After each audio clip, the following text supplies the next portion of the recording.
আসসালামু আলাইকুম। চলে এসেছি নতুন আরও একটি রেসিপি নিয়ে।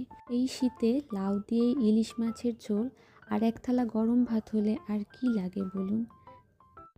তো রান্নার জন্য প্রথমে কড়াইয়ে পরিমাণ মতো তেল দিয়ে মাছগুলো ভেজে নেব।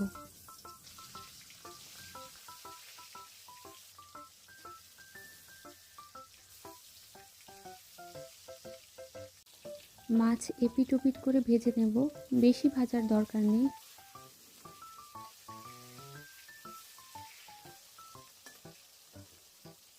আমার মাছ ভাজা হয়ে গিয়েছে, এবার তুলে নিচ্ছি।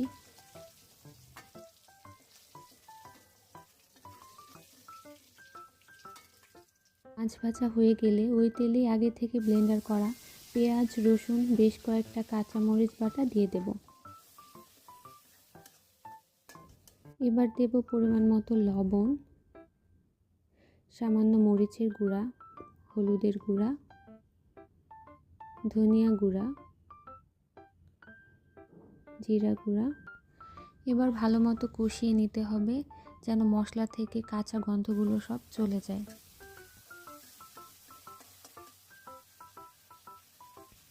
আমার মশলা কষানো শেষ। এ পর্যায়ে দিয়ে দেব কেটে ধুয়ে রাখা কচি লাউ। লাউটা ভালোভাবে নেড়ে চেড়ে মশলার সাথে মিশিয়ে নেব। তারপর ঢাকনা দিয়ে ঢেকে লাউটা কিছুক্ষণ কষিয়ে নেব। এভাবে 2-3 বার ঢাকনা তুলে নেড়ে চেড়ে ভালোভাবে কষিয়ে নেব। দেখা যাবে লাউ থেকে একাই পানি বের হচ্ছে। যে মুহূর্তে মনে হবে যে লাউটা কষানো হয়ে গিয়েছে, সেই সময় লাউয়ের মধ্যে পানি অ্যাড করে দিব ঝোলের জন্য। আমি অফ ক্যামেরায় কয়েকটা কাঁচামরিচের ফালি দিয়ে দিয়েছি, কারণ আমার মনে হয়েছিল ঝাল একটু কম হয়েছে তাই।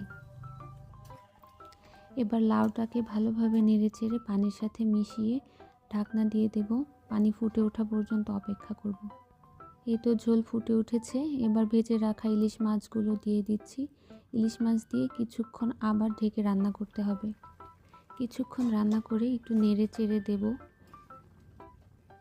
এভাবে রান্না করার এক পর্যায়ে যখন লাউটা সেদ্ধ হয়ে আসবে, সেই সময় দিয়ে দেব ভাজা জিরা গুঁড়া, সাথে দিয়ে দিব 2-3 ফালি কাঁচামরিচ।